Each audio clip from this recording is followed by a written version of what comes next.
Bayer tomó el riesgo de apostar por un mexicano, porque en 100 años o en 98 años de historia de la compañía en México no había habido un director general mexicano, y algo habrán visto que dijeron, vamos a apostar por Manuel a esa nueva posición en la cual tengo las dos cachuchas.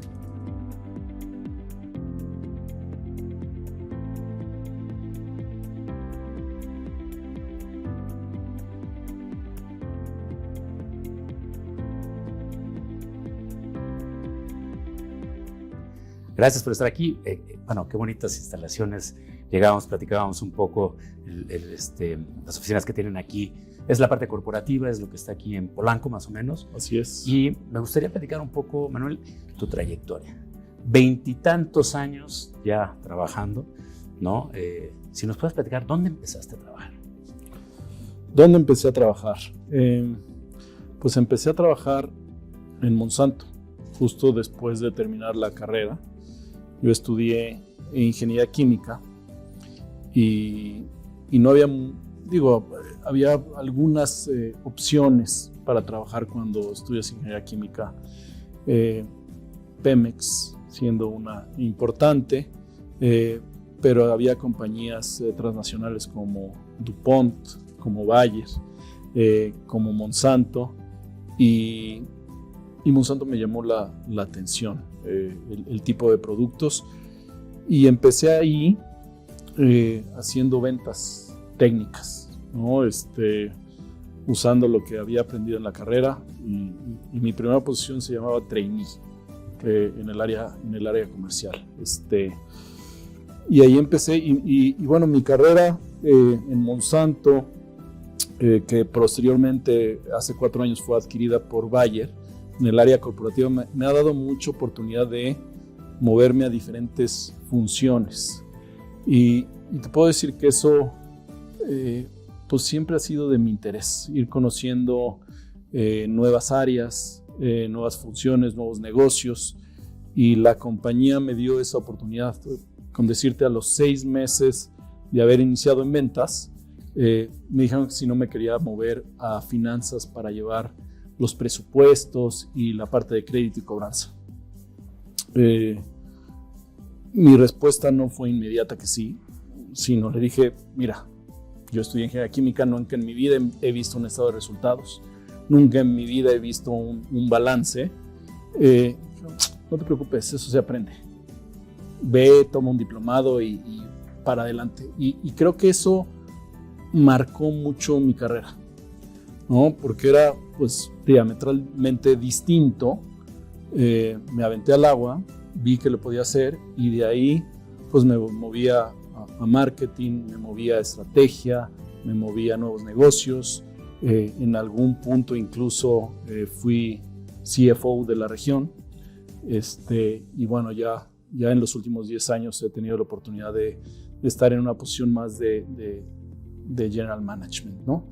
Entonces, mi carrera ha sido así en la parte corporativa, con la posibilidad de tomar roles distintos, actividades distintas, de manera muy, muy frecuente, ¿no? Y lo que creo que me ha dado una interesante perspectiva del negocio.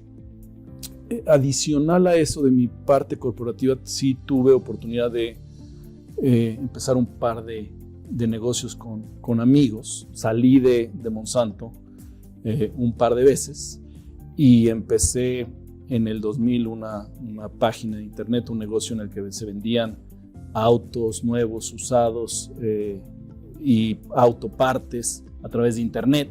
Era esa época.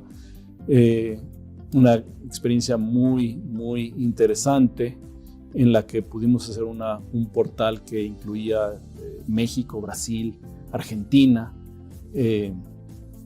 y que aprendimos mucho, la verdad. Aprendimos pues a jugar a las grandes ligas, a hacer contratos con grandes corporaciones, y en el que cuando eres empresario, pues tienes que hacer todo, ¿no?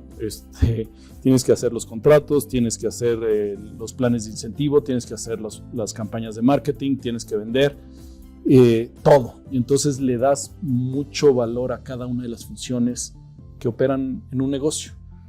Posteriormente, también volví a renunciar a Monsanto porque, bueno, terminó esa oportunidad en Internet y Monsanto me volvió a recibir. Y bueno, 4 o 5 años después volví a renunciar para poner una SOFOL, una sociedad financiera de objeto limitado, que básicamente dábamos préstamos personales. Y ahí estuve,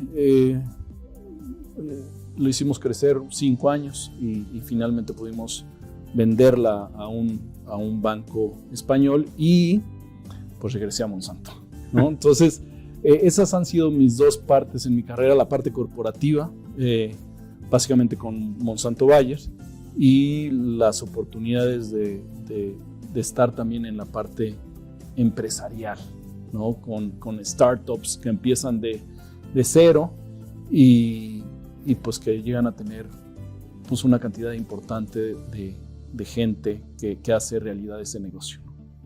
Es interesante lo que comentas, porque después de estar en una empresa como Monsanto, teniendo toda esta, digamos, diferentes responsabilidades en diferentes áreas, salir con la parte emprendedora.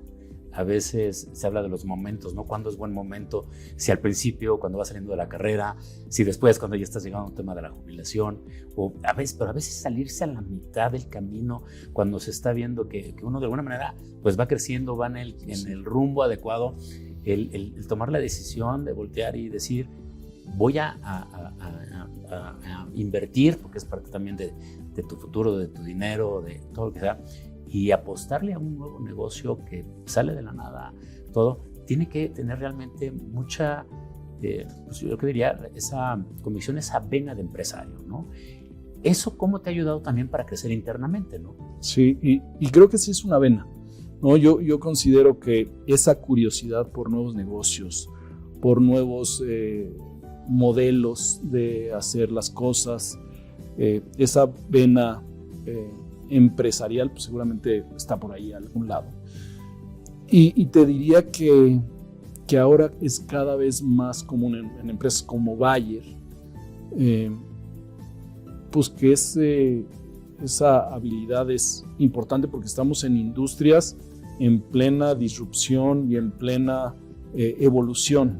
Entonces, la posibilidad de sentirte cómodo, probando nuevos modelos de negocio, buscando nuevas oportunidades, cómo expandir el pastel, ¿no? para hacer más grande la oportunidad, me parece que ha redituado en mi caso en una carrera muy interesante hoy en Bayer, ¿no? Haces un MBA.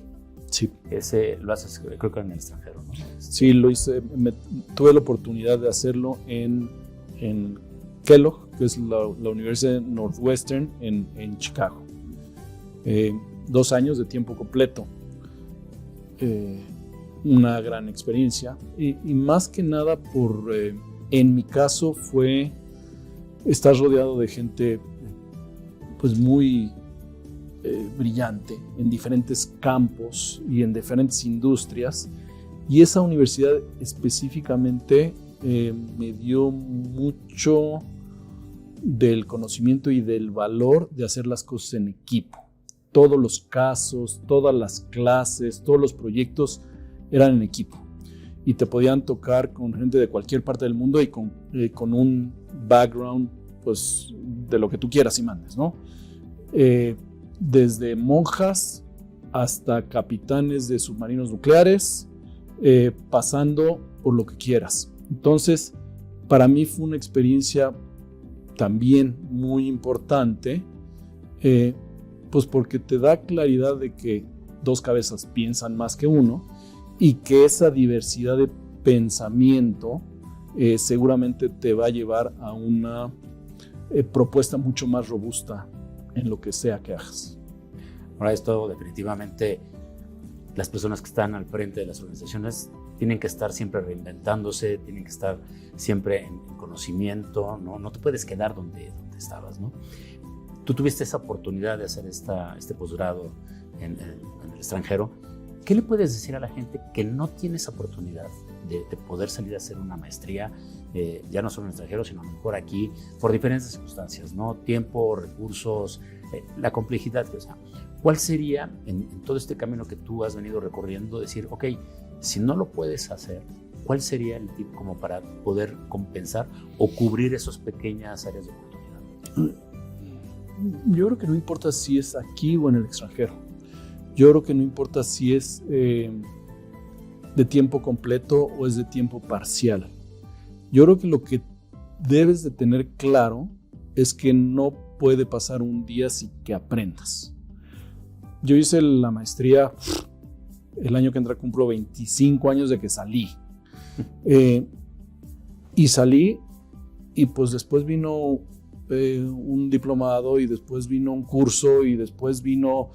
Y hoy pues me tengo que seguir preparando para el mundo digital, porque obviamente no tengo la habilidad de pues la gente que nació con eso, y si quieres estar en la conversación o liderar una organización que está en proceso de transformación hacia lo digital, pues tienes que saber por lo menos qué preguntar, ¿no? ¿Qué es importante? ¿Cuáles son los drivers para que las cosas sucedan? Entonces, a tu pregunta, me parece que lo importante es que pues te prepares. No hay mejor inversión que en tu propia educación, ¿no? Entonces, como dices, puede ser aquí, puede ser en el extranjero, pueden ser 2 años, puede ser un doctorado, una maestría. Hazlo. Puede ser en otros idiomas o en otras especialidades. Me parece que todo lo nuevo suma. Aquí viene la última pregunta de este primer bloque. Estás en Monsanto muchos años, entras y sales varias veces, lo cual también habla de que te extrañaban, y llega Bayer y compra Monsanto. Y después, tú como cabeza de Monsanto tomas la dirección general, la presidencia de Bayer. ¿Cómo se da ese proceso?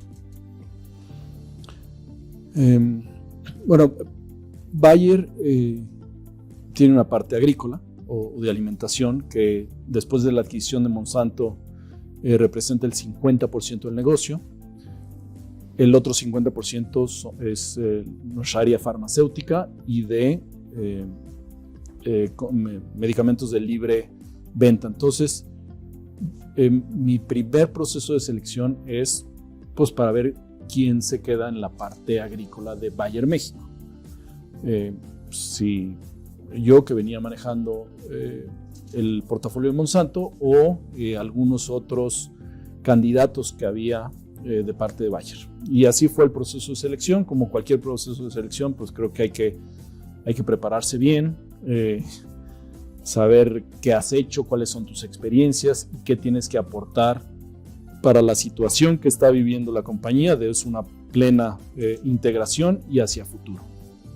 Me quedo con esa posición, muy, muy agradecido por la oportunidad, y pues ya las cosas se dan, y creo que después es estar en el lugar correcto, en el momento correcto. El director general anterior, Stefan Gerlich, decide retirarse, y entonces se abre la oportunidad de cambiar un poco la estructura, porque antes éramos 3 directores generales de cada una de las divisiones, y Stefan pues manejando de alguna manera todas las funciones de apoyo y viendo los 3 negocios. Se da la oportunidad y me dice, oye, ¿te gustaría participar? Yo creo que no es fácil, porque pues acabas de entrar a Bayer, había pasado probablemente un año y medio, pero creo que pues para que conozcas las oficinas centrales y empieces a conocer gente, creo que valdría la pena. Yo encantado de la vida.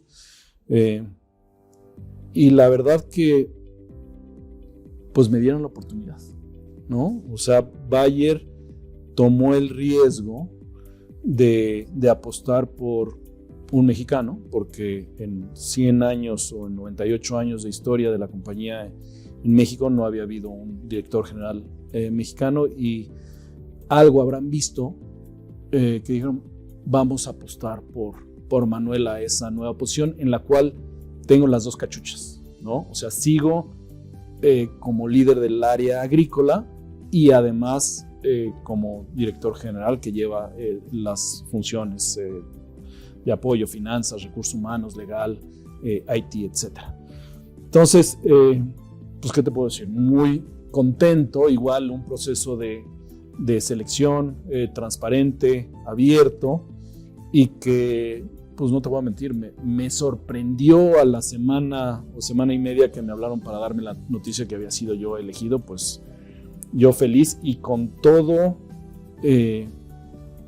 pues el compromiso, ¿no? De alguna manera, porque oía mucho la organización decir, qué padre que finalmente hay un mexicano liderando la compañía Bayer en México, pero al mismo tiempo una responsabilidad de que esperemos que salgan las cosas bien, porque si no van a pasar otros 100 años sin otro mexicano. Entonces, así fue un poco la historia, y de eso, pues fue en noviembre del 2019, y 3 meses después llegó la pandemia, ¿no?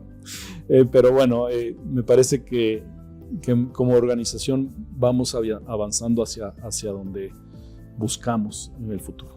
Comentabas estos 100 años de Bayer en México, ¿no? Obviamente la empresa, yo creo que conocida por todos, una transnacional, una empresa que realmente invierte mucho en tecnología, que está en muchos países. Y estos 100 años, ¿cómo llegan a México, no? La gente normalmente de repente oye es Bayer y creo que a todo el mundo se nos viene la espinita, ¿no? Pero Bayer tiene más de 8 plantas en el país, varias oficinas, está metido en la parte de salud, está metido también en la parte de alimentos, en la parte agrícola, como comentabas. Explícanos un poco, para el que no tiene una visión completa, ¿qué está haciendo Bayer? Tiene más de 4.500 empleados, tengo entendido. Sí, ¿Cómo está Bayer constituida? ¿Qué productos tiene? ¿Qué líneas de negocio están metiendo? Sí, y a lo mejor empiezo de global hacia nosotros. El año que entra cumplimos como compañía 160 años a nivel global. O sea que tiene mucha historia. Tiene operaciones, entidades legales en cerca de 90 países. Y yo te diría que nuestros productos deben estar en todos, ¿no? Básicamente. Hace 100 años, por estas fechas, en 1921, se decidió abrir una oficina mayormente inicialmente de comercialización, con 5 empleados. Pues hemos pasado muchas cosas en el país, siempre apostando por lo que pueda hacer, y hoy, como bien dices, somos casi 5,000 empleados. Tenemos 8 plantas de las 3 divisiones, tenemos 10 centros de investigación, y en cada una de las divisiones en las que participamos somos un jugador importante en el país. En la parte agrícola somos la compañía número 1 de la parte agrícola de insumos, ¿no?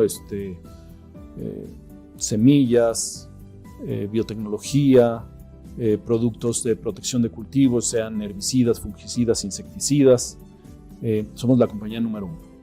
En la parte de medicamentos de libre venta, y eso pues son las marcas muy conocidas que tú mencionabas, aspirina, Alka-Seltzer, Redoxon, Afrin, Lotrimin, y podemos seguir. En esas también somos la compañía número 1 de medicamentos de libre venta a nivel nacional.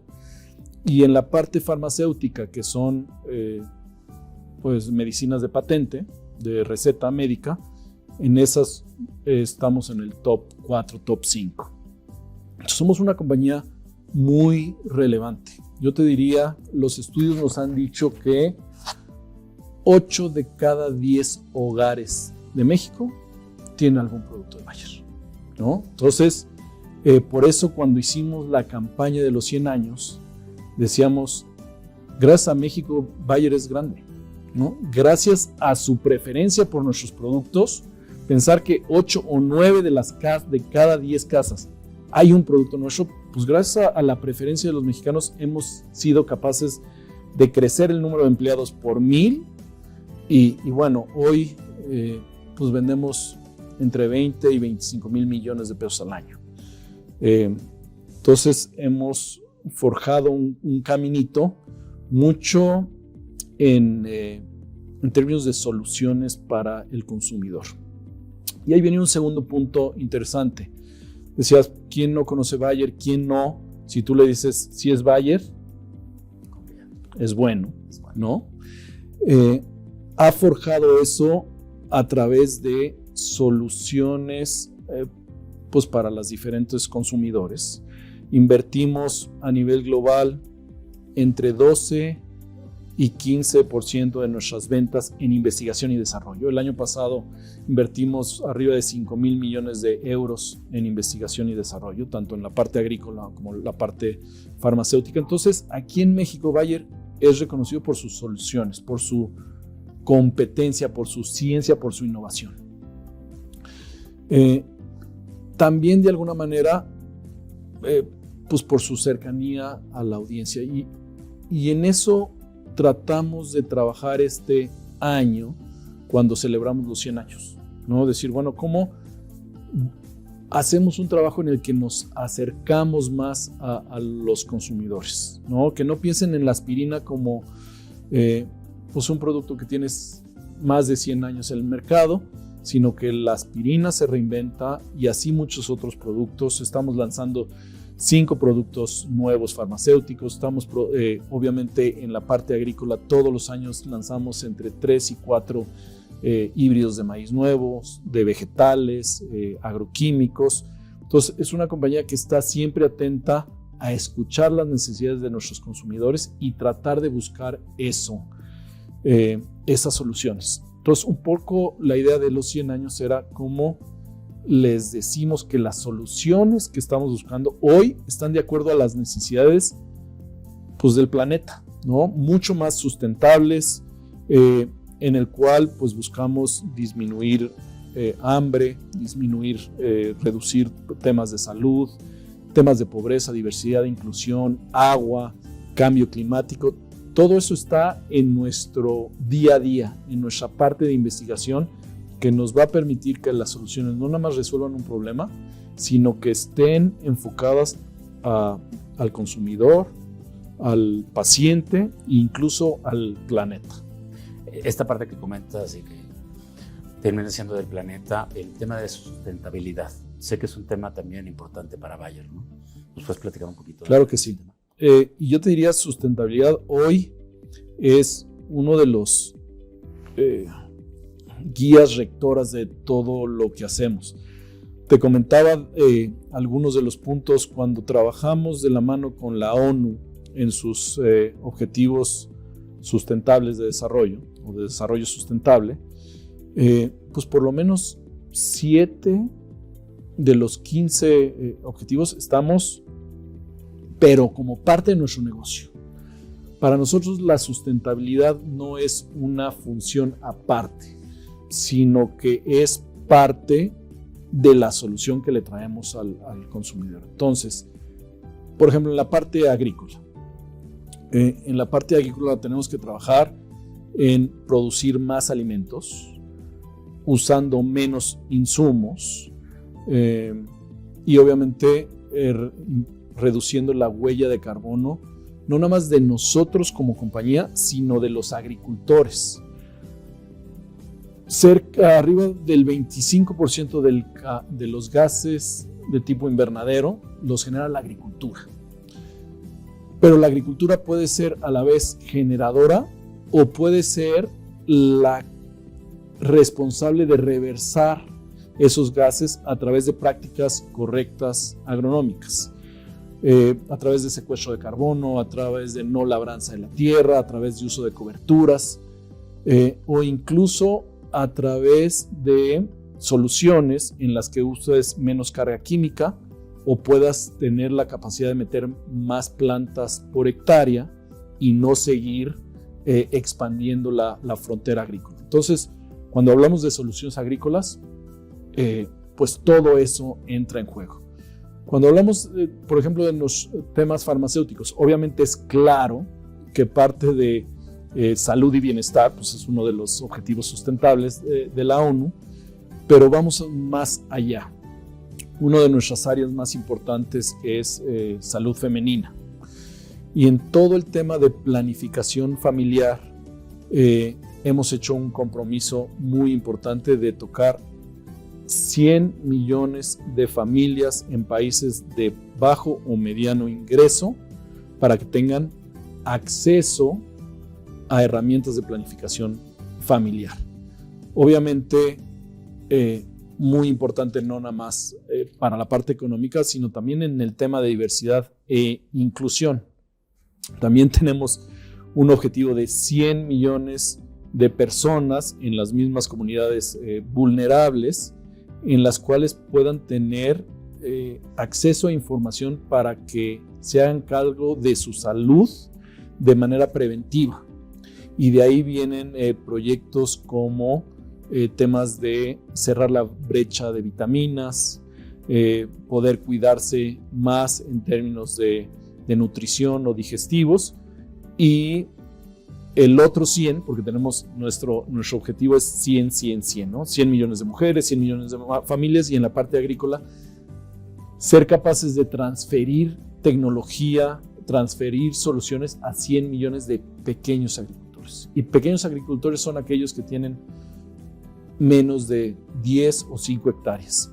En México tenemos un proyecto muy agresivo pues, para trabajar con ellos. En México la tierra es extremadamente fragmentada y hay una gran posibilidad de agregarles valor en la cual los agricultores puedan duplicar o triplicar la cantidad de alimento que produzcan. Y con eso pues, se hacen ellos más rentables, más producibles y además tienen la capacidad de ser más sustentables. Entonces,